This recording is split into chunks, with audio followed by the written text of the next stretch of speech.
Sebagai upaya untuk menekan inflasi jelang Natal dan Tahun Baru, Wali Kota Makassar Muhammad Dhani Pomanto akan memaksimalkan pemanfaatan 140 kontainer terpadu yang tersebar di 153 kelurahan di Makassar. Hal ini disampaikan saat mendampingi PJ Gubernur Sulawesi Selatan Bakhtiar Baharudin pada peninjauan pasar tradisional Panampu Rabu 13 Desember. Konter atau kontainer terpadu tersebut nantinya akan melayani kebutuhan sembako masyarakat sebagai kebutuhan sehari-hari.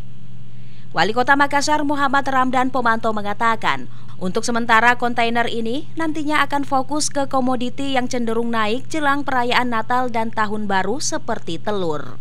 Nah, itu bisa harian juga, tapi lebih ke fokus ke komoditi yang cenderung naik. Nah, biasanya kita fokus gitu, misalnya telur aja kita jual. Memang cuma satu-satu, tapi yang betul-betul yang cenderung naik. Itu di 140 kontainer di 153 kelurahan. Selain itu, pemerintah Kota Makassar bersama Tim Pengendali Inflasi Daerah atau TPID Sulsel juga menempatkan 5 truk armada mini distribusi center atau MDC di pasar tradisional Makassar yang bertujuan untuk menekan harga sejumlah komoditi. Jadi saat ini mobilnya itu ada 5 truk di 5 pasar tradisional.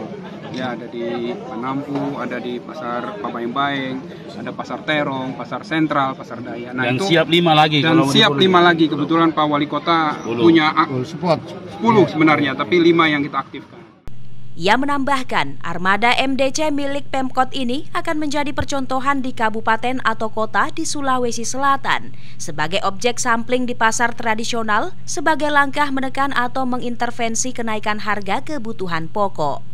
Mulyadi, Fajar TV dan Fajar Radio melaporkan. Terima kasih telah menonton. Jangan lupa subscribe dan share. Terima kasih.